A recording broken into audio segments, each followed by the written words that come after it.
ಯಾಕೆ ಮನೇಲಿ ನಿಂದು ಎಷ್ಟು ಗಂಟೆಗೆ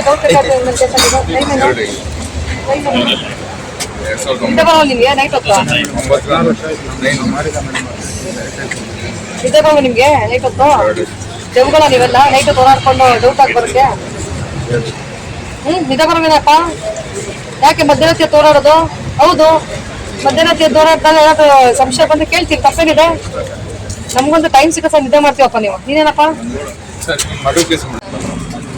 ಒಪ್ಪಿಲ್ಲ ಅವಳು ಜೋರ ಮಾತಾಡ್ಬೇಕು. ಅವಳ ಮದ್ವೆ ಇನ್ಯಾರ ಮದ್ವೆ ಆಗಿದ್ಯಾ? ನೀನ್ 376 ಅಕ್ಕ ತಂಗಿ ಇರೋದಿಲ್ಲ ನಿಮ್ಗೆ? ಮತ್ತೆ ನಿಮ್ಗೆ ಯಾಕೆ ಬೇಕು 376? ರೇಪ್ ಮಾಡೋಷ್ಟ ಹೆಣ್ಮಕ್ಳಂದ್ರೆ ಬೀದಿಲ್ ಸಿಗೋ ಹಣ್ಣುಗಳ ಅದಕ್ಕೆ ರೇಪ್ ಮಾಡ್ಬೇಕಾ ಇಷ್ಟಪಟ್ರೆ? ಯಾಕೆ ಬೇಕು ಇವೆಲ್ಲ? ನಿಮ್ಮಲ್ಲಿ ಮಾತ್ರ ಅಕ್ಕ ತಂಗಿ ಚೆನ್ನಾಗಿರ್ಬೇಕು, ಬೇರೆ ಹೆಣ್ಮಕ್ಳು ಚೆನ್ನಾಗಿರ್ಬಾರ್ದಾ? ಅವ್ರು ಬೇಕಾದ್ರೆ ಏನ್ ಬೇಕಾದ್ರೆ ಮಾಡ್ಬೋದಾ ನೀವು? ರೇಪ್ ಕೇಸ್ ಯಾಕೆ ಬೇಕಿತ್ತು ಇನ್ಮೇಲೆ? ಅಡ್ವರ್ ಅಂಗಡಿ ಕೇಸ್ ನಡೀತದೆ ಒಂದು ಕೋರ್ಟಲ್ಲಿ ನಡೀತಾ ಇದೆ. ಅಲ್ಲಪ್ಪ ಯಾಕೆ ಬೇಕು ಹಿಂಗೆ ಜೂಜಾಟ ಎಲ್ಲ ಆಡೋದು?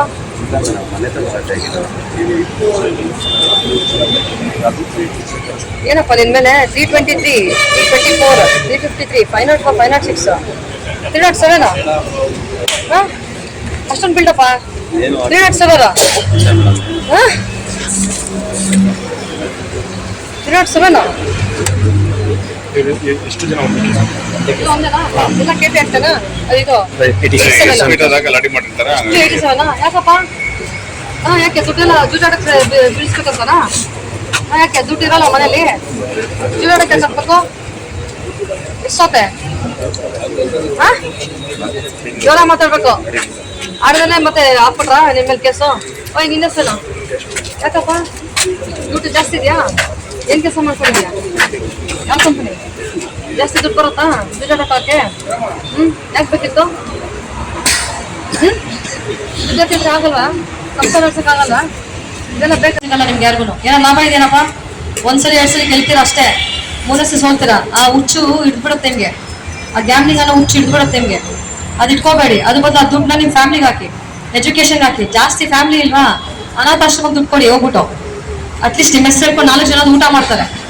ಎಲ್ಲ ಕೈಕಾಲು ಗಟ್ಟಿ ಇರೋ ನೀವೇ ಹಿಂಗೆ ಮಾಡಿದ್ರೆ, ಕೈಕಾಲು ಕಣ್ಣಿಲ್ದಿರೋರು, ಕೈ ಇಲ್ದಿರೋರು, ಕಾಲು ಇಲ್ದಿರೋರು ಎಂತೆಂಥ ಅಚೀವ್ಮೆಂಟ್ಸ್ ಮಾಡ್ತಿದ್ದಾರೆ. ಓದ್ತಾ ಇದ್ರಲ್ಲ ನ್ಯೂಸ್ ಪೇಪರ್ಸಲ್ಲಿ ನೋಡ್ತೀರಾ?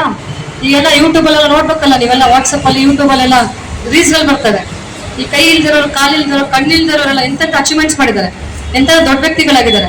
ಇಷ್ಟೆಲ್ಲ ನಿಮ್ಗೆಲ್ಲ ಇಟ್ಕೊಂಡು ಏನ್ ರೋಗ ನಿಮ್ಗೆಲ್ರಿಗೂ? ನೆಮ್ಮದಿಯಾಗಿ ಜೀವನ ನಡ್ಸಕ್ ಬರಲ್ವಾ ನಿಮ್ಗೆ ಯಾರಿಗೂ? ರೇಪ್ ಕೇಸಲ್ಲಿ ಇದ್ದೀರಾ? ಅಸಹ್ಯ ಅನ್ಸತ್ತೀವೆಲ್ಲ. ಕೆಲವು ನಾಯಿ ಕಚ್ಚೋಷ್ಟು ಮನುಷ್ಯರು ಇದ್ದಾರೆ ಇಲ್ಲಿ. ನಾಯಿ ಕಚ್ಚೋ ಮನುಷ್ಯರು. ಹಂಗೆಲ್ಲ ಮಾಡಬಾರ್ದು. ಬುದ್ಧಿನ ಕರೆಕ್ಟಾಗಿ ಯೂಸ್ ಮಾಡ್ಕೊಳ್ಳಿ. ಕಾನೂನು ಯಾವುದು ಕೈ ತೊಗೊಳಕ್ ಹೋಗ್ಬೇಡಿ. ಜಾಸ್ತಿ ಏನಾದಾದ್ರೆ ನೀವು ಆಲ್ರೆಡಿ ನಿಮ್ಮೆಲ್ಲ ಕೇಸ್ ಇದೆ. ಇನ್ಯಾವ್ದು ಎಕ್ಸ್ಟ್ರಾ ಕೇಸ್ಗಳೆಲ್ಲ ಹೋಗ್ಬೇಕು ಹೋಗ್ಬೇಡಿ. 112 ನಂಬರ್ ಇದೆ, ಹೆಲ್ಪ್ಲೈನ್ ನಂಬರು. ಆ ಥರ ಆದರೆ 112 ನಂಬರ್ ಕಾಲ್ ಮಾಡಿ. ಬೀಟ್ ಪೊಲೀಸರು ಇರ್ತಾರೆ, ಆ ಬೀಟ್ ಅವ್ರ ನಂಬರ್ಗಳಿದೆ, ಆ ಬೀಟ್ ನಂಬರ್ಸ್ ಕಾಲ್ ಮಾಡಿ. ಯಾವುದು ಗೊತ್ತಿಲ್ಲ ಅಂದರೆ 112 ನಂಬರ್ ಕಾಲ್ ಮಾಡಿ. ಆಲ್ರೆಡಿ ನಿಮ್ಮ ಮೇಲೆಲ್ಲ 307 ಕೇಸಸ್ ಇದೆ. ಆ ಕೇಸ್ ಇರೋದ್ರಿಂದ ನೀವು ಯಾವುದು ಮತ್ತೆ ಎಕ್ಸ್ಟ್ರಾ ನಿಮ್ಮ ಮೇಲೆ ಕೇಸ್ ಬಂದರೆ ಭಾರಿ ಕಷ್ಟ ಆಗುತ್ತೆ. ಎಕ್ಸ್ಟ್ರಾ ಕೇಸ್ ಬಂದರೆ ಕಾನೂನು ರೀತಿಯಾಗಿ ನಾವೇನು ಕ್ರಮ ತಗೋಬೇಕು ತಗೋತೀವಿ. ಅದನ್ನ ಯಾರು ಇದು ಮಾಡೋಕ್ಕಾಗಲ್ಲ. ಸೊ ಅದಕ್ಕೆ ಕೇಸಸ್ ಇರೋದ್ರಿಂದ ಜಾಗೃತದಿಂದಿರಿ. ನಿಮ್ಮ ಫ್ಯಾಮಿಲಿಗೆ ಟೈಮ್ ಸ್ಪೆಂಡ್ ಮಾಡಿ, ನಿಮ್ಮ ಫ್ಯಾಮಿಲಿ ಜೊತೆ ಟೈಮ್ ಕೊಡಿ. ಬೇರೆ ಒಳ್ಳೆ ಕೆಲಸಗಳು ಮಾಡ್ರಿ, ಸಮಾಜಕ್ಕೆ ಒಳ್ಳೇದಾಗುವಂಥ ಕೆಲಸಗಳು ಮಾಡಿ. ಮಾಡಿರೋ ಪಾಪಗಳು ತಗೊಳ್ಳಿ. 112 ನಂಬರ್ ಇರುತ್ತೆ, ಅಥವಾ ನಮ್ಮ ಸ್ಟೇಷನ್ಸ್ ಯಾವುದು ನಿಮ್ಮ ಇರೋ ಒಂದು ಲಿಮಿಟ್ಸ್ ಅಲ್ಲಿ ಸ್ಟೇಷನ್ಸ್ ನಂಬರ್ ಇರುತ್ತೆ. ಆ ಸ್ಟೇಷನ್ ನಂಬರ್ಸ್ ಕಾಲ್ ಮಾಡಿ. ವಿತಿನ್ 5 to 8 minutes ಇರ್ತೀವಿ. ಮತ್ತೇನಾದ್ರೂ ಲ್ಯಾಂಡ್ ಲಿಟಿಗೇಷನ್ ಕೈ ಹಾಕೋದು, ಮತ್ತೆ ಲ್ಯಾಂಡ್ ಮಾಫಿಯಾದಲ್ಲಿ ಕೈ ಹಾಕೋದು, ಅದು ಇದು ಹಣ ವಸೂಲಿ ಮಾಡ್ತೀನಿ, ಈ 420 ಕೇಸ್ ಎಲ್ಲ ಕೈ ಹಾಕಿದ್ರೆ ಯಾವುದು ಸುಮ್ಮನೆ ಬಿಡಲ್ಲ ನಾವು. ಆ ಪೊಲೀಸಲ್ಲಿ ಇದಕ್ಕೆಲ್ಲ 0 tolerance. 7 ಅಟೆಂಪ್ಟ್ ಮರ್ಡರ್ ಕೇಸಸ್ ಅಲ್ಲಿ ಇದ್ದೀರಾ, ಕೆಲವೆಲ್ಲ 420 ಕೇಸಸ್ ಅಲ್ಲಿ ಇದ್ದೀರಾ, ಕೆಲವರೆಲ್ಲ ಡೌಟ್ ಡಕಾಯಿತಲ್ಲಿ ಇದ್ದೀರಾ. ಸೊ ಈ ಕೆಲವು ಕೇಸಸ್ ಅಲ್ಲೆಲ್ಲ ಗಮನದಲ್ಲಿದೆ. ಮುಂದೆ ಒಳ್ಳೆ ಜೀವನ ನಡೆಸಿ. ಆಲ್ರೆಡಿ ಕೇಸಸ್ ಅಲ್ಲಿ ಇರೋರೆಲ್ಲ ಇನ್ನೇನೇನು ಪೆಂಡಿಂಗ್ ಟ್ರಯಲ್ಸ್ ಇದೆ, ನಮ್ಮ ವ್ಯಾಪ್ತಿ ಇರಲ್ಲ ಅದೆಲ್ಲ. ರಾಜದಾರಿ ಟಿವಿ, ಅಡೆತಡೆ ಇಲ್ಲದ ಪ್ರಜಾದಾರಿ.